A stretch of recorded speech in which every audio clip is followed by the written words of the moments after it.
Hello and welcome to Empire with me, Anita Anand. And me, William Davenport.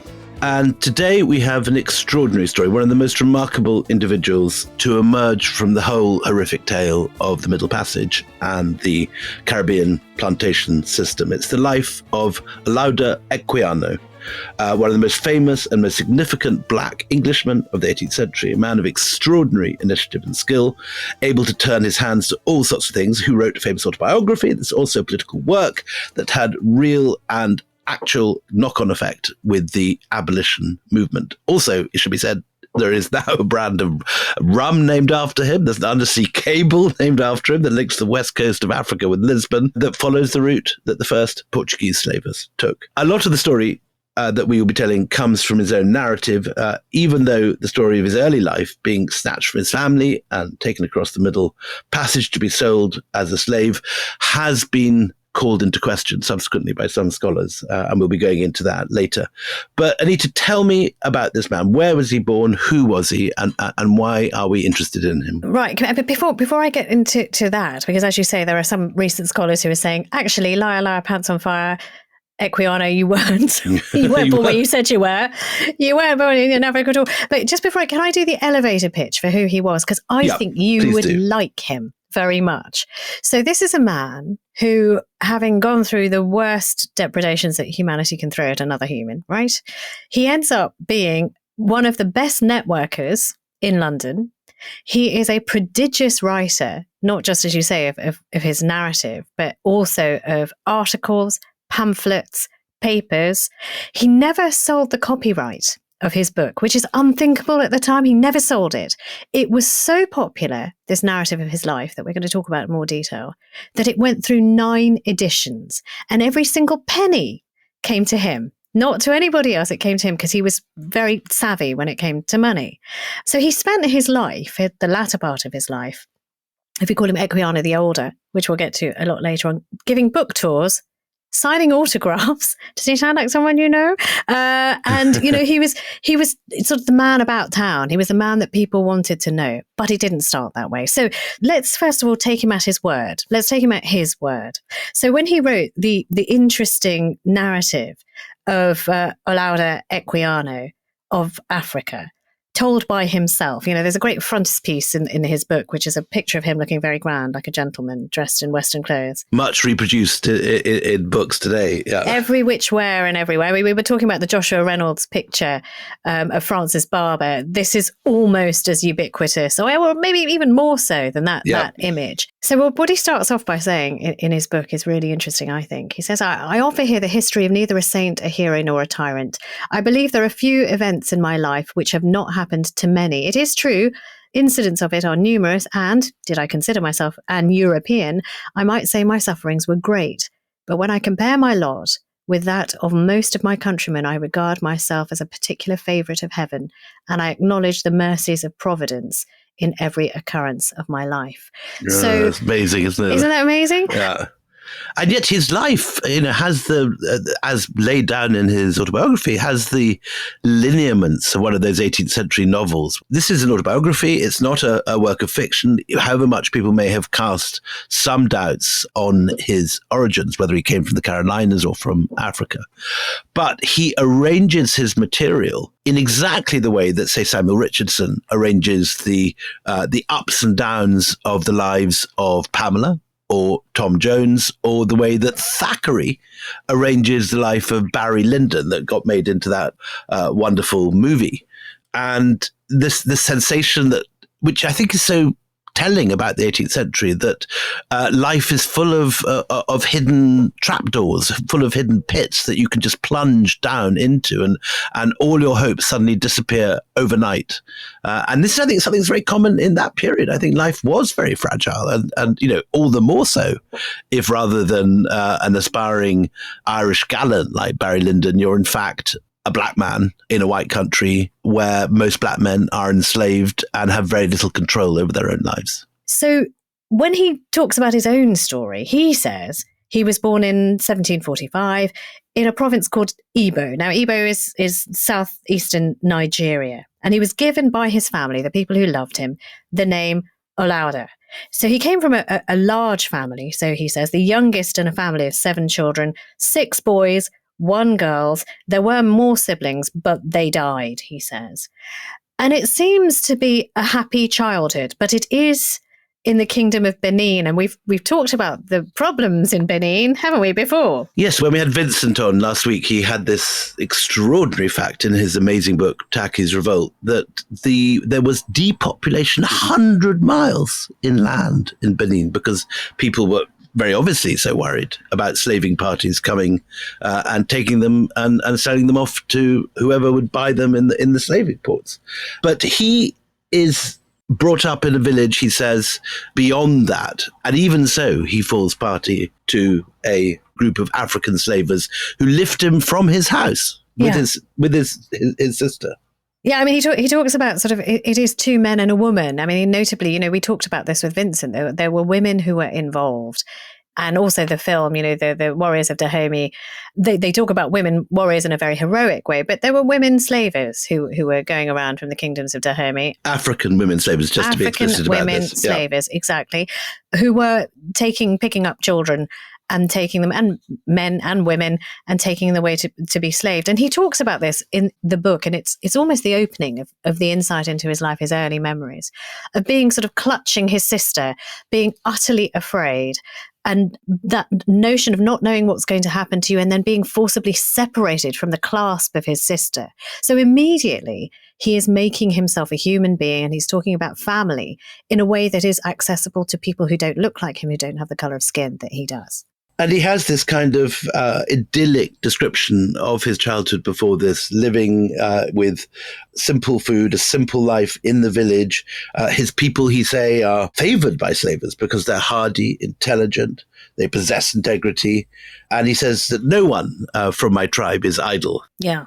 I mean, it's, we all look at our childhoods, and by and large we say they were perfect and everything was lovely until.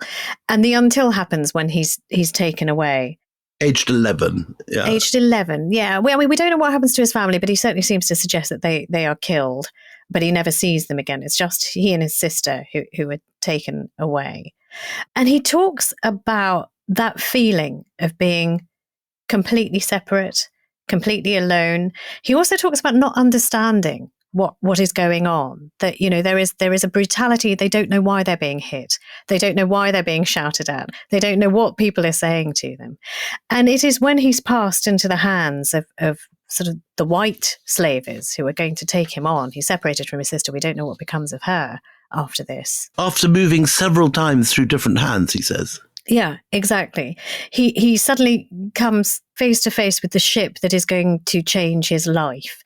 And I'll read you a little bit of what he says, because I think he writes very beautifully, and that's what's notable about Equiano.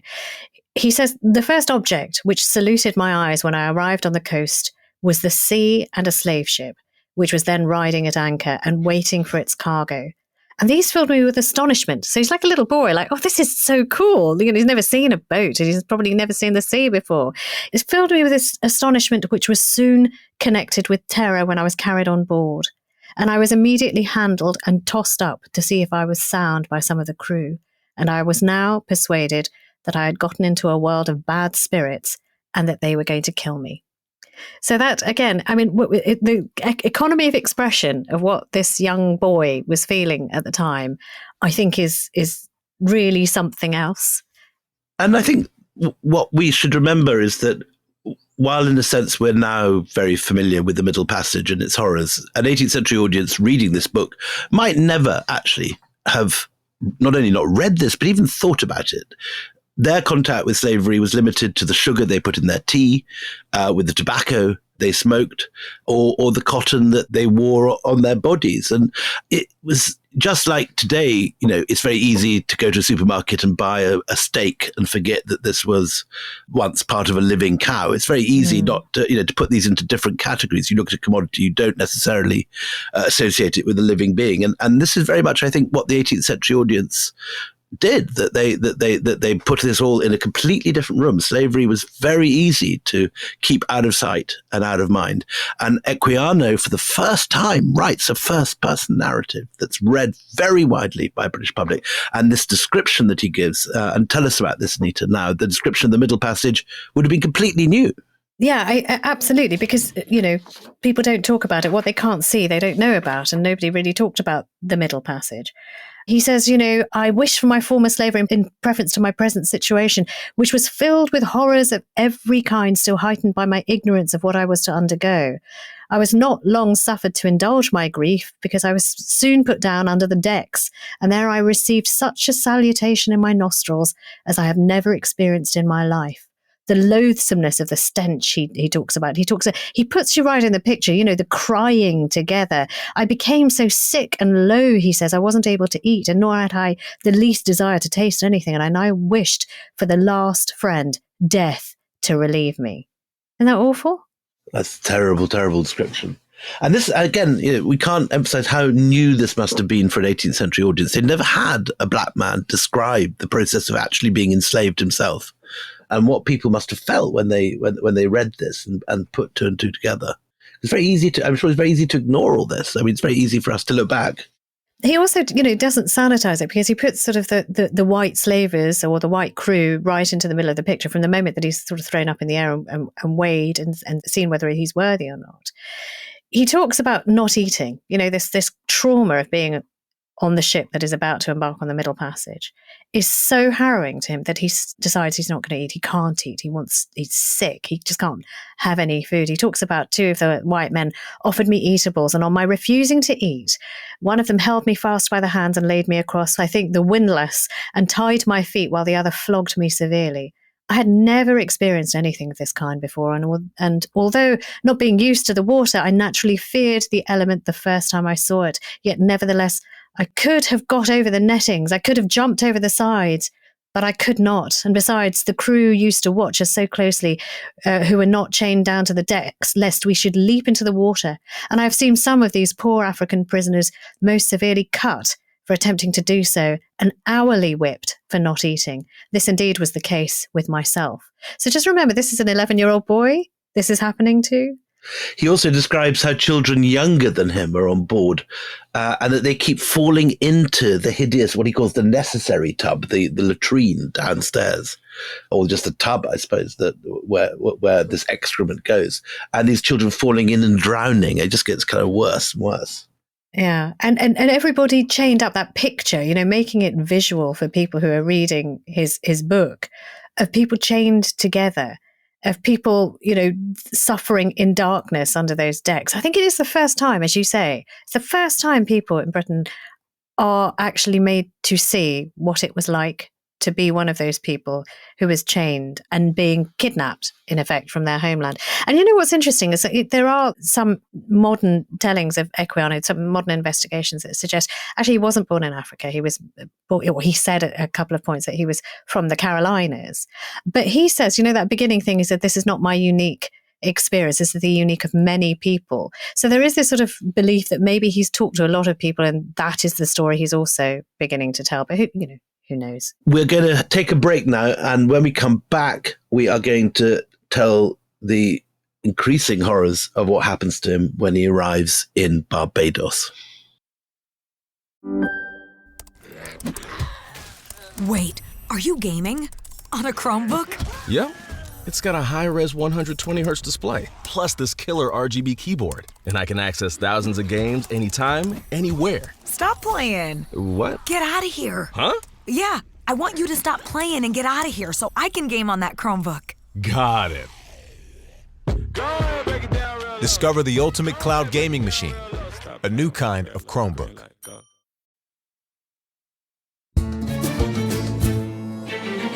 Welcome back. We've just been talking about Equiano, the author of the first real autobiography of a slave, and the extraordinary effect it had when he published this and went on book tours across Britain in the late 18th century. And Anita, you took us up from the Middle Passage and broke just before we got to Bridgetown, Barbados. Yeah, so he arrives in the West Indies, in Bridgetown, and at the slave market, he is watching and describing families being torn apart. He sees, husbands torn from wives and children screaming, and it's the sound of screaming and that stench, again, that he makes very visceral. And he also makes these sort of cries in the middle, which become then a great foundation stone for abolitionists. Things like this: "O ye nominal Christians, might not an African ask you, learned you from this from your God, who says unto you, do unto all men as men should do unto you? Is it not enough that we are torn from our country and friends to toil for your luxury and lust?" And it's things like this, real, within the narrative of what happened to him, these battle cries that go up, which become, they're very easy to quote. They're very easy to replicate. You can sort of feel that pulpit in them as they come through, and they proved to be very effective at the time.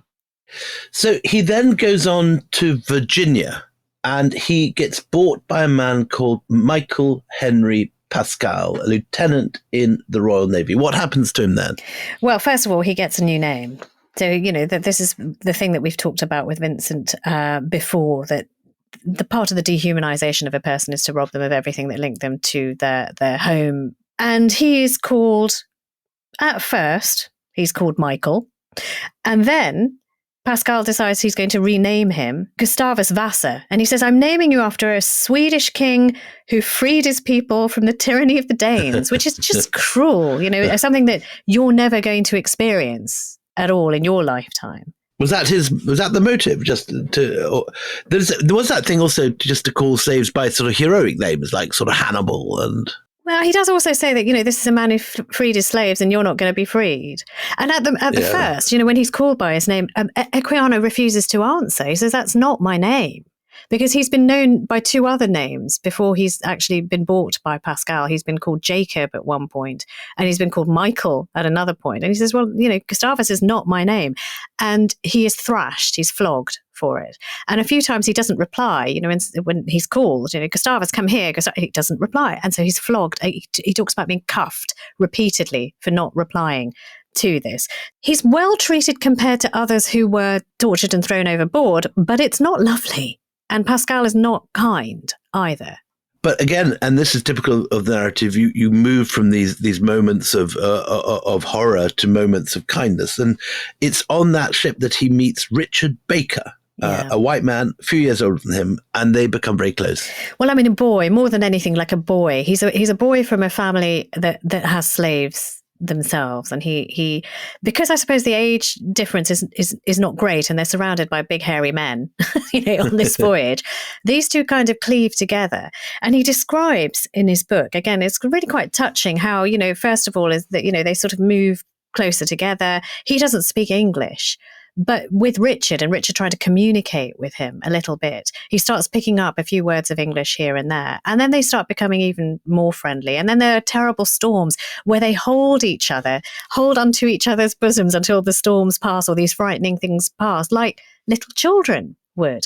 And he and Richard become very, very close. To the point where he doesn't call him a friend, but he calls him the most decent person he has ever met, who takes time for him, who sort of would give him food off his plate, who sticks up for him on these voyages, who is the most humane person that he has met in a number of months. And Richard really sort of keeps him sane, I suppose. And it's at this point that he arrives for the first time in England. And it's snowing, a wonderful passage when he's describing the snow on the deck. It is quite gorgeous. I don't know whether you've got the passage there, but I'll tell you what actually happens to him. He comes, and I think it's Falmouth. They dock in Falmouth, and he's been in the cabin, and he comes out. He's one of the earliest out onto the deck, and it's been snowing, and he thinks that somebody's played a prank on the captain and has poured salt all over the decks, and he can't understand it, and he doesn't want to get into trouble for it. So he runs down and he tells one of his shipmates. He goes, "Somebody has poured salt all over the decks, everywhere." And obviously knowing what this is, the man goes, "Go and bring me a handful of it." Mm-hmm. Bring me a handful. So he says he describes this feeling of grabbing a handful of this white stuff from the deck and running down with it. And it is cold and it's kind of biting his hand. And then the man sort of laughing at him goes, "Taste it." and he puts it in his mouth, and it is his very first experience of snow, and it's beautiful. This is why I think this book had such an effect, because it isn't just that it's new. It isn't just who wrote it. It's very well written, and it has very good stories, and continues to have extraordinary ups and downs and twists of fate throughout. Absolutely right. Absolutely right. So when he gets to England, Richard Baker and he are still going to be in touch, and they're going to be in touch until Richard Baker dies, which is not too far in the future. But until then, he always regards Baker as his friend. Baker not only has taught him how to speak English, also on these long voyages, he's taught him how to read. And there's this beautiful thing that Equiano talks about where he sees Baker and the captain for hours. They're sitting there with books. And he thinks that they're talking to books and that the books are talking back. So secretly, sometimes he gets hold of books and he talks to them, saying, hello, hello.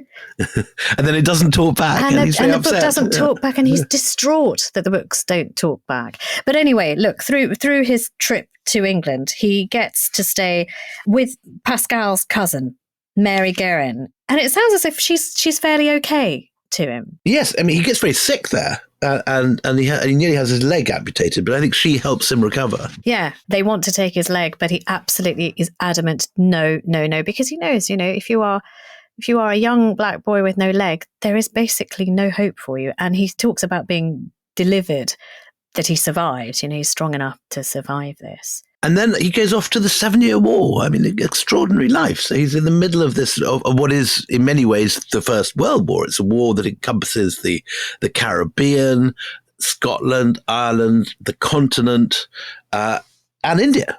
And in the middle of all this is this boy on board a British ship.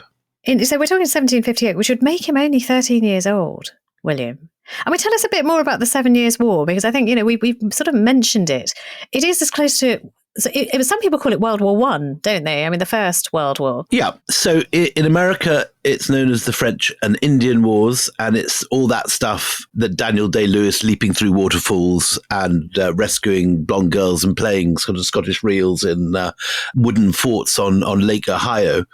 But it's the same war which at the other end of the world brings Robert Clive and Jugget Set together to fight the Battle of Plassey, and so it's this extraordinary conflict, and it's one of the crucial moments when British naval power is the thing that changes the course of the war. And you have the British Navy sailing all over, attacking West Africa, capturing Havana, capturing in this part of the world the slave ports of Gori, which is a French port, I think now in modern Senegal.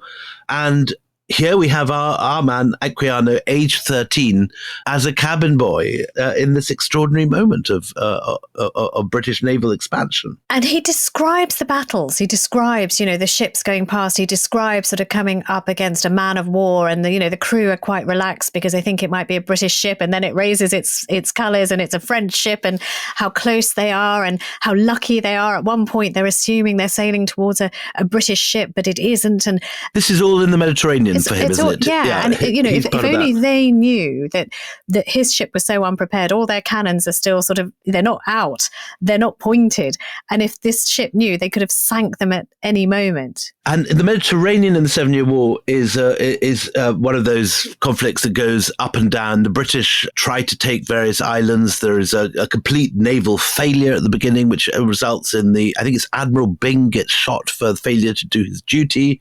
And then there's this great moment when the British managed to spring on the entire French fleet, which are sheltering in Quiberon Bay, south of Brittany, and blow it out of the water in a sort of Pearl Harbor style sort of preemptive attack. And this is what this kid is seeing. He's seeing all this. A very, very exciting moment. Yeah. And he's excited by it. He is. And he's also, at the same time, he's learning. So, his friend, Richard or Dick, his best friend Dick, who he's met on that first ship with Pascal, he's now not with him. They're separated. They're on separate ships now. But his education continues. So Dick has taught him how to speak English. He's also taught him how to, how the books can talk back. So he's taught him rudimentary letters. But then he meets another really pivotal man in his life. This man is called Daniel Quinn. He's a man of about 40 years old, and he becomes a real mentor to him because he takes the time to say, look, this is how you shave. This is how you dress your hair. This is how you look, not like a savage. This is how you read the Bible. And that is very important. That becomes extremely important. And it also colours a great deal of the style with which Equiano writes about slavery and writes about the morality of slavery, something that's been missing from the debate completely until this point. And it's a black man who points this out to a British audience. He keeps saying, "You nominal Christians, how could you justify this?" Yeah, absolutely. I mean, I'll just a little bit more about this man Daniel, because I think the good people need to have a little time spent on them, because while everybody else could be cruel and awful, and at one point on these voyages, they keep telling him that they're going to eat him. So when he's on his first voyage, the crew take great sport at just torturing this frightened little boy and saying, "You know what, we've just got you along because we're going to eat you." And anytime he does something wrong, they say, "Well, tomorrow we're going to cook you and eat you." He keeps assuming every time on the first voyage, not this one, the one during the 7 Years' War, but the one previous to that, every time the wind goes down, he is absolutely convinced, Equiano, that he is going to be offered up as a sacrifice to appease the wind gods so that the wind will blow again. So he keeps, in his heart saying, "Just blow, for God's sake, blow so I don't get sacrificed." So that's the terror that is slowly dissipating as he learns how naval life works. What are his duties? I mean, is he basically a cabin boy? Is he basically a servant, or what is he doing? No, he's doing hard work. He's sort of dragging things across the ship. He's doing basically whatever he's told to do. Putting sails up the rigging and all that kind of stuff. All of it. I mean, he doesn't get a cushy number by any stretch of the imagination. He's working hard on these voyages.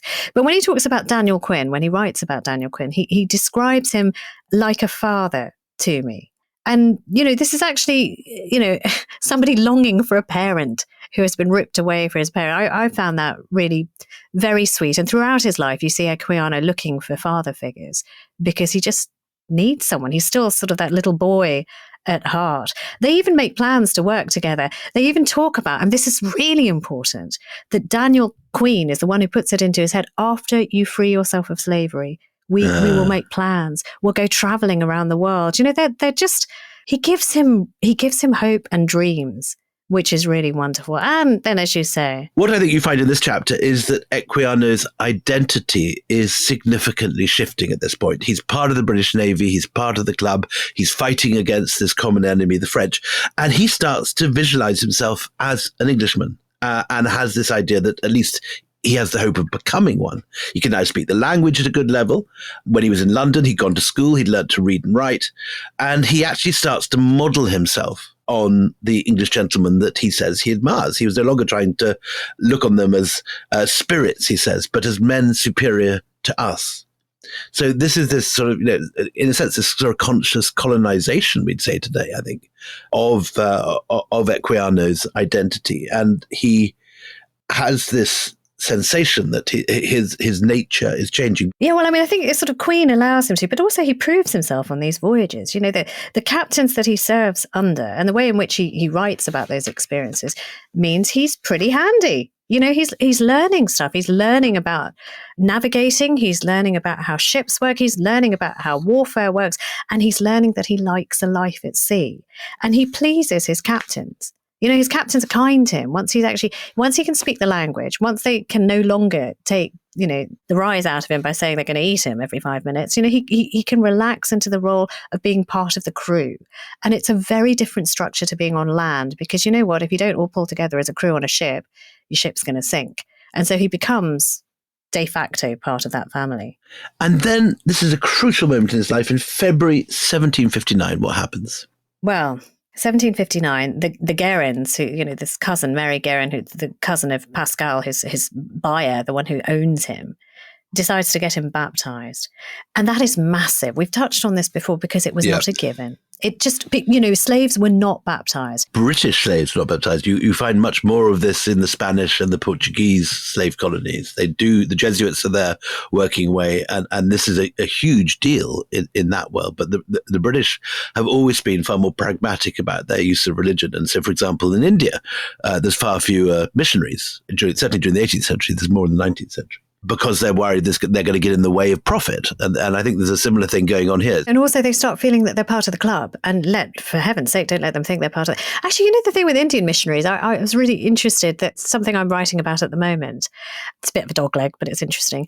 But the Raj looked very dimly in the 1900s at missionaries who were trying to proselytize in places because they thought, my God, you know what? If chewing a pig fat covered cartridge can start a mutiny, you challenging the triumvirate of, Shiv, Brahma and Vishnu is going to just kill us here. So they weren't very friendly or supportive to missionaries. Well, I mean, the British were right about that. You have very few British missionaries in India in the 18th century. Then suddenly there's this big evangelical takeover of the company. You have somebody called Charles Grant taking it over, and he changes the rule. And you have not only missionaries allowed, but missionaries sponsored by the East India Company. And you start having colonels reading stuff to them, to sepoys on parade.